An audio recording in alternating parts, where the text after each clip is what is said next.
Muito boa noite. Estamos começando mais um programa Conexão 27 aqui na TV Mato Grosso. E nesta noite, o nosso entrevistado é o ex-senador e jornalista Antero Paes de Barros. Boa noite, Antero. Obrigado pela sua participação aqui no programa Conexão 27. Boa noite, Jaime. Boa noite, telespectador. Uma alegria enorme estar com você, com o Paulo e com a presença do telespectador da TV Mato Grosso. Nessa entrevista terá a participação especial também do jornalista Paulo de Tarso. Antero, vamos falar um pouco das eleições de Cuiabá, né? Estão quentíssimas aí. No domingo passado tivemos as eleições e que culminou na vitória do empresário Mauro Mendes. E você entrou no segundo turno da campanha do Mauro Mendes. E depois da vitória, o prefeito eleito elogiou muito essa mudança no marketing.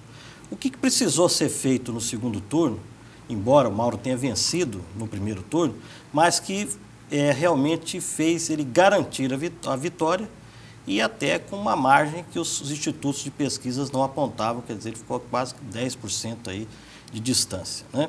Boa noite. O que foi preponderante nessa mudança do primeiro para o segundo turno, Antero? Olha, eu não consigo nem fazer essa comparação, porque eu estive no primeiro turno trabalhando na campanha do Juarez Costa em Sinop, que venceu as eleições em Sinop, e, portanto, eu não assisti a campanha do primeiro turno em Cuiabá. Eu estava envolvido em outra campanha. Eu posso dizer o que nós fizemos no segundo turno, que foi, assim, uma fórmula que eu acho que é muito simples na política. Primeiro, eu fiquei impressionado com a qualidade da equipe que já estava com o Mauro Mendes no primeiro turno. A equipe que estava com o Mauro Mendes era uma equipe muito boa. Só que a gente sentiu que as pessoas estavam desmotivadas porque não eram ouvidas. Não tem na comunicação aquele que sabe tudo da comunicação.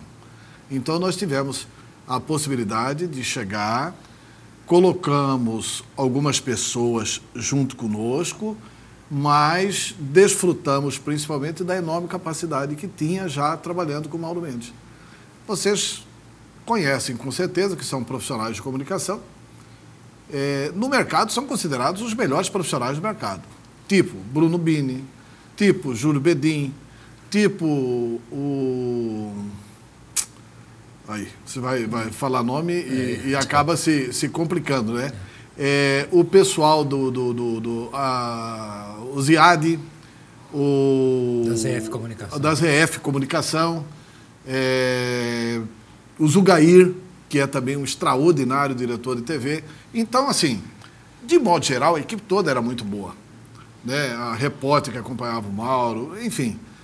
E nós conversamos e tivemos um excelente instrumento de pesquisa qualitativa, que já tinha também no primeiro turno, que é de uma competente profissional do Mato Grosso, da Miriam, do Instituto Vetor, e isso facilitou muito o que é que a gente tinha que dizer sobre o empresário, Mauro Mendes. No mais, mostrar quem era Mauro Mendes, só isso. Sem nenhuma sofisticação. Por exemplo, existiram depoimentos de cuiabanos, e esse talvez seja o defeito de não conhecer o linguajar nosso, né? Você vota em Mauro Mendes, como não?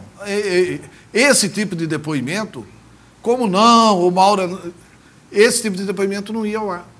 Essa espontaneidade era eliminada no primeiro turno, porque as pessoas que eram de fora tinham dificuldade de entender que esse como não era uma aprovação e não uma negação. Exato. E eles entenderam de forma diferente. Mas eu acho que foi isso. No mais, foi assim, mostrar o que o Mauro tinha. O Mauro, eu não tenho nenhuma dúvida, era o melhor candidato, é o candidato que simbolizava a mudança, é o candidato que tinha propostas mais factíveis, ele tinha menos proposta.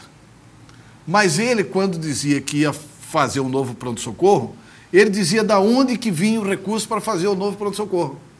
Quer dizer, a proposta dele era assim, palpável, era possível de se realizar, de se materializar. O outro candidato tinha mais propostas, mas ficava muito mais difícil. Por exemplo, vou asfaltar todas as ruas de Cuiabá. 700 e poucos quilômetros de asfalto. Quer dizer, e não dizia de onde que veio o recurso. Né? E eles apostaram em algumas teses que acabaram desmontadas ao longo da campanha. Né? É isso que eu até queria colocar, porque isso também ficou muito marcado nas eleições, principalmente no primeiro turno. Dois aspectos, só para a gente não ir muito longe. Né? Primeiro, a pecha de que o Mauro Mendes era arrogante. E segundo, a tese do alinhamento. Como é que vocês trabalharam no segundo turno com relação a essas duas questões? Não, a questão do Mauro foi trabalhar mostrando o que ele fez na vida dele, antes dele ser candidato. Aquele depoimento, gente, do drogado, do cidadão que vai na empresa dele, consegue emprego, imediatamente descobre-se que o cara é um drogado. Não é normal o empresário tomar a decisão de mandar cuidar daquela pessoa para que ela possa voltar para a empresa. Normalmente, constatou-se isso, dispensa, não é assim que o empresário faz? Quer dizer, então, é uma atitude assim, generosa e grandiosa do Mauro. E aquilo ele fez quando ele nunca imaginava que um dia ia disputar a eleição. O professor dele, que tem problema de audição, quer dizer, ele se emocionou por quê? Porque o Mauro fez por ele quando ele nunca ia disputar a eleição. Quer dizer, então o Mauro tinha exemplos grandiosos e que ele não mostrava. E a gente teve apenas a sensibilidade de expor o verdadeiro Mauro Mendes. Quer dizer, às vezes a pessoa é tímida. Às vezes a pessoa tem dificuldade de falar daquilo que ela faz. Então eu acho que ao mostrar isso do Mauro Mendes, mostrar a capacidade dele de ouvir, a capacidade dele de fazer o bem, e de fazer o bem sem olhar quem, sem nunca ter divulgado, e sem nenhum interesse. Porque uma coisa é fazer agora na campanha eleitoral, outra coisa é fazer há 10 anos atrás, quando não era candidato a nada, que era o que ele fez. Quanto teria a tese do alinhamento?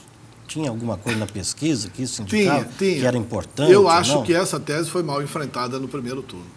Não sei se vocês lembram que no primeiro turno eles enfrentavam essa tese assim, olha, a Dilma não vai discriminar. Né? O Blairo Maggi, principalmente, falava muito isso. Porque eu chegando aqui, eu assisti algumas peças do primeiro turno. E nós colocamos duas coisas. Primeiro, mostrando claramente o seguinte, Blairo Maggi dizendo, preciso deixar claro, eu sou do partido que apoia o governo da Dilma. O Pedro Taques vinha e dizia, é preciso deixar claro, o PDT também é um forte aliado da presidente Dilma. E aí o Mauro Mendes vinha e dizia, olha, o meu partido é importante aliado da presidente Dilma. Quer dizer, não existia esse confronto. Essa tese, nós até testamos um outro jeito de enfrentá-la, mas aí acabamos abandonando porque achamos que assim explicava melhor. E depois buscamos na internet os discursos do Lula e da Dilma, dizendo não importa a cor da camisa, se é azul ou amarelo. E aquela do Lula, não importa se é do Corinthians, se é do Palmeiras, se é do time A ou do time B, nós temos que trabalhar para o povo. Quer dizer, o Lula e a Dilma desmentindo o alinhamento. E os dois apoiadores principais, os dois senadores. E mais o candidato Mauro Mendes, mostrando claramente que essa tese do alinhamento era uma farsa, era uma chantagem, era uma mentira. Era o PT com saudade da ditadura militar. É verdade. Porque assim, quem que fez tese de alinhamento no Brasil? Foram os generais de 64. Porque o presidente da República não deixava o povo votar nas capitais, nos municípios de área de segurança nacional, e não deixava o povo votar para governador. Com que tese? O governador e o prefeito de capital tem que ser do mesmo partido que o presidente. Viúvas da ditadura. Aquilo era uma posição política contra a emenda das diretas já, contra a luta do povo brasileiro. Aquilo não podia prevalecer. Aquilo era um raciocínio quase fascista. Quer dizer, ver o PT caminhar por esse caminho, foi um caminho assim, da chantagem contra o voto, da chantagem contra a soberania popular. E é evidente que essa tese foi desmontada. Tanto é que eles ficaram sem bandeiras. Com qual bandeira eles foram para a última semana da eleição? Com uma mentira. E a única bandeira que restou para eles foi uma mentira, que é aquela fábrica de boatos, que o secretário de comunicação trabalhou isso muito bem, embora eu não devesse trabalhar no posto de secretário de comunicação, né? O ideal seria que ele tivesse licenciado para fazer a campanha do Lúdio, mas nem isso fez. E trabalhou em cima de uma mentira. Por quê? Porque chegaram sem bandeira na reta final da campanha. Essas bandeiras todas estavam arriadas. E nisso eu acho que a nossa comunicação foi eficiente. Antero, você acabou de citar aí na sua resposta anterior, você falou que ao chegar na campanha de Mauro Mendes, você foi premiado com uma equipe de talentos múltiplos, né? E que, aproveitando o seu talento também, houve essa junção e se caminhou rumo à vitória. Eu gostaria de fazer uma pergunta para você que me permita me chamar de você, né? Lógico. Eu gostaria de fazer essa pergunta porque é uma coisa que me intriga. A que você atribui esse fascínio de, em eleições, se buscar personalidades? Eu não estou colocando nenhum tipo de julgamento se é competente ou não, se são competentes ou não. Mas o que você atribui a esse fascínio de se buscar pessoas que desconhecem totalmente a realidade de Mato Grosso, de Cuiabá, ou que seja lá onde for fazer a campanha, que a gente vem carregando de um tempo a essa parte? Porque na campanha do Mauro, no primeiro turno, se via claramente que existia realmente algumas ideias que se batiam. Não era uma coisa muito clara, embora o candidato fosse muito claro, as propostas fossem bem definidas, mas a estratégia de campanha, esse é o meu juízo, não era uma estratégia bem clara. Porque trouxeram um profissional que é de Recife, de Pernambuco, exato, que desconhecia totalmente a nossa realidade. E essa mensagem foi passada sem nenhum conhecimento. A que você atribui esse fascínio, se você, que eu posso assegurar, é o melhor, pelo menos com quem eu trabalhei com diversas pessoas gabaritadas, o melhor chefe de campanha que eu tive foi você. Eu não tenho problema nenhum em dizer isso. Obrigado, Paulo. É verdade, não tenho nenhum problema em dizer isso, não tome isso como querer fazer elogio à toa. Mas o que esse fascínio tem? Por que a gente faz isso daí, Antero? Olha, primeiro assim, porque eu acho que é um desnecessário captus diminuto com relação a gente, entendeu? Eu acho que tem muito profissional competente em Cuiabá. Tem muito profissional competente em Cuiabá e em condições de fazer qualquer campanha. Eu te diria mais, que se a campanha tivesse ficado exclusivamente com os meninos que ficaram, talvez nem precisasse da nossa presença no segundo turno. Ocorreu que eles não foram ouvidos. Quer dizer, e na minha opinião é um equívoco ter fórmula pronta na comunicação. Não existe essa fórmula mágica e pronta na comunicação. Mas como eu volto a repetir, né, seria uma leviandade, uma temeridade eu avaliar ou analisar uma comunicação que eu não vi, né? Pode ser um belíssimo profissional, acho que tem gente muito boa fora, mas nós já tivemos aqui, por exemplo, o João Santana, que é um belíssimo de um marqueteiro, belíssimo de um publicitário, ele fez o Wellington e perdeu lá em Rondonópolis com o Wellington. Entendeu? E é um baita de um profissional. Ninguém pode negar os méritos do João Santana. Aliás, quem ganha a eleição primeiro é o candidato. Por que vocês ganharam? Primeiro, porque o Mauro Mendes era o melhor candidato. Era quem tinha as melhores propostas. Quem tinha apoios importantes. Você não pode diminuir isso. O apoio do Pedro Taques foi sensacional. O apoio do Brairo Maggi foi muito importante. A capacidade do Mauro, ela é atestada pelos exemplos. Então, quem ganha a eleição é o candidato. Se a comunicação não atrapalhar, já está bom. Mas se ela puder ajudar, fica melhor um pouco. Antero, deixa eu voltar para os bastidores da campanha, porque quem está nos assistindo gosta muito disso, né? Na reta final, nós tivemos o episódio do beijo da mulher do Lúdio, que foi o mais falado, e seguramente, quando se lembrar dessas eleições, vai se lembrar desse episódio do espalhar a fatosa fraude. Isso, mas vou chegar lá.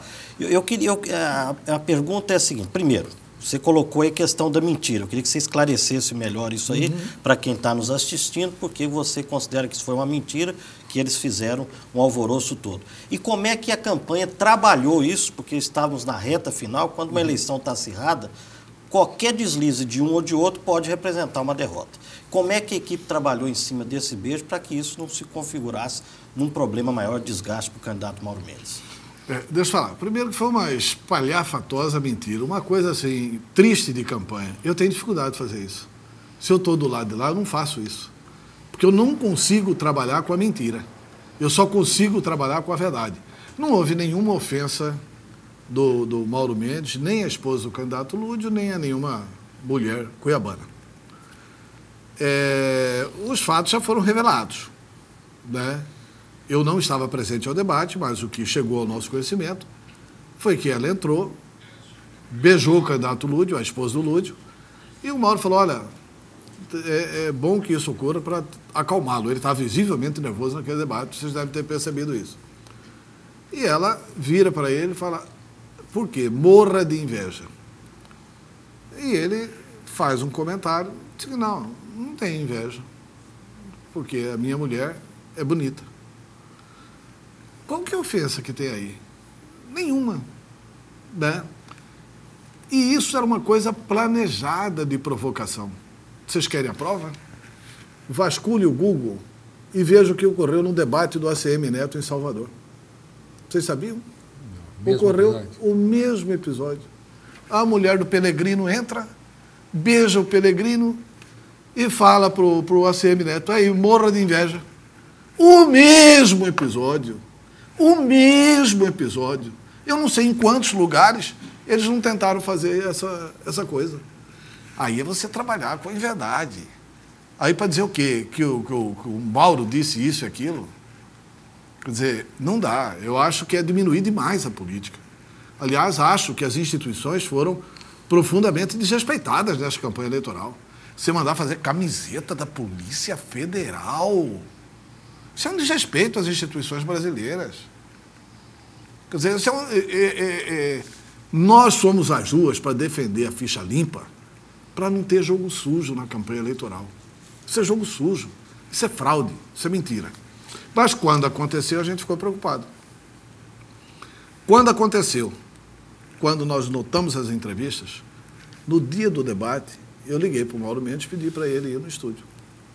No dia do debate, nós conversamos com ele e resolvemos fazer aquele texto que depois foi ao ar, dele falando, olha, ele narra o que ocorreu, portanto, aqui não houve nenhuma ofensa, mas se o candidato e sua esposa se sentiram ofendidos, eu peço publicamente desculpas.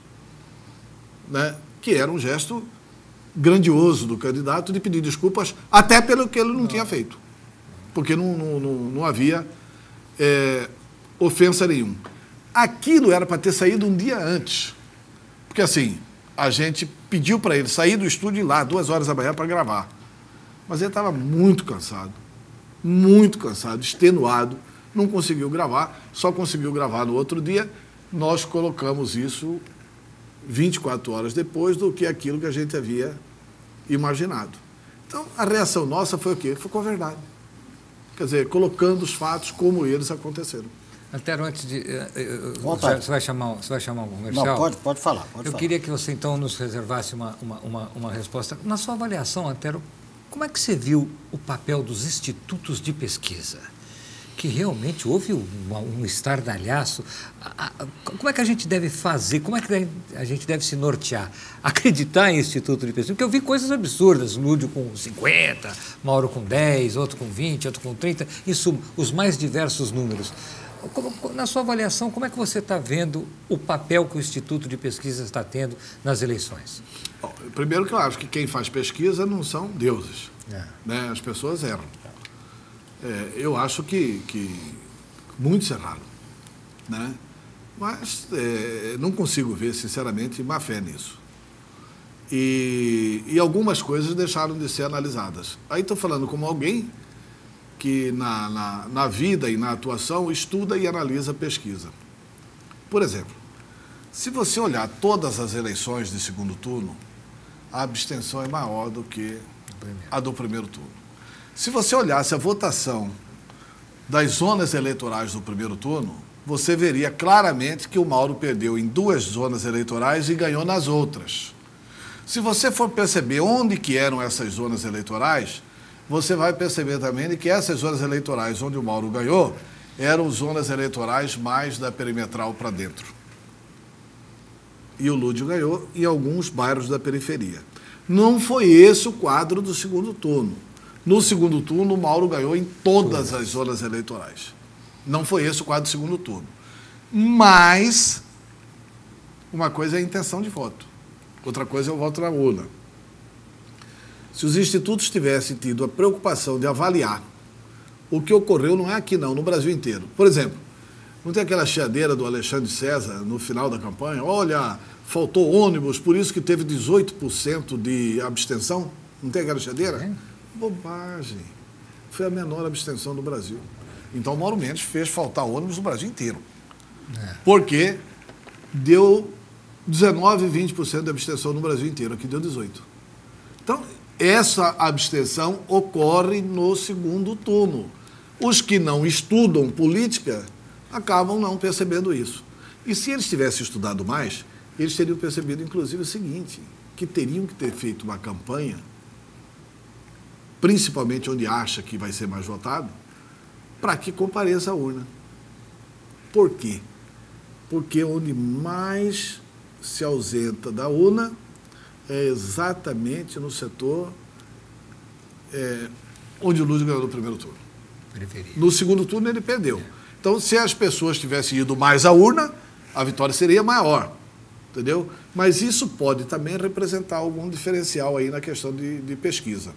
Eu acho, por exemplo, que alguns institutos, KGM acertou, e o Mark Freitas acertou dentro da margem de erro. KGM quase na mosca, né? Deu 9%, deu 9,03%. E mas as outras pesquisas que cometeram erros, cometeram também por não avaliar essa questão. Mas eu não acho que houve má fé. Sinceramente, qual que é o interesse do Ibope de vir aqui, na última pesquisa, principalmente, e errar? Né? Eu acho que havia realmente... A nossa sexta-feira foi muito melhor. A sexta-feira à noite o programa nosso foi melhor. Na sexta-feira à noite nós tivemos mais inserções. No sábado nós tivemos um direito de resposta à noite. Tudo isso dá uma mobilização de votos também, que não foi detectado na sexta-feira nas pesquisas feitas. Então eu sou daqueles assim. Todas as campanhas que eu trabalhar, eu vou continuar acreditando na pesquisa. Até porque a estatística é científica, né? Agora, sempre tendo a preocupação de fazer esse tipo de análise. Falei, quando fui votar, eu voto no Colégio Ferreira Mendes. Encontrei com alguns amigos do PT lá. Conversando com ele, falei, o que você acha, Té? Eu falei, eu acho que o Mauro ganha. De quanto? De pelo menos 5% dos votos. Você acha? Eu acho. Por quê? Eu falei, porque na nossa pesquisa está dando 3,84. No dia da eleição, o Mauro vai crescer.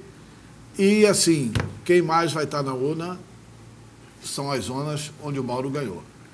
Nessas zonas que o Mauro ganhou, deu 8, 9% de abstenção no primeiro turno. Nas outras zonas deu 18, 19. Entendeu? Então, é um dado que, às vezes, a pessoa não analisa, não estuda, né? Como eu procuro ser criterioso nessa análise, eu avaliei isso. E não estou dizendo que é. Pode ser que tenha sido esse um dos motivos. Tero, fico grato aqui da sua participação no programa Conexão 27. Tá? Grande abraço ao Paulo de Tarso, que nos acompanhou aqui. Tenham todos um ótimo domingo e um ótimo começo de semana. Tchau.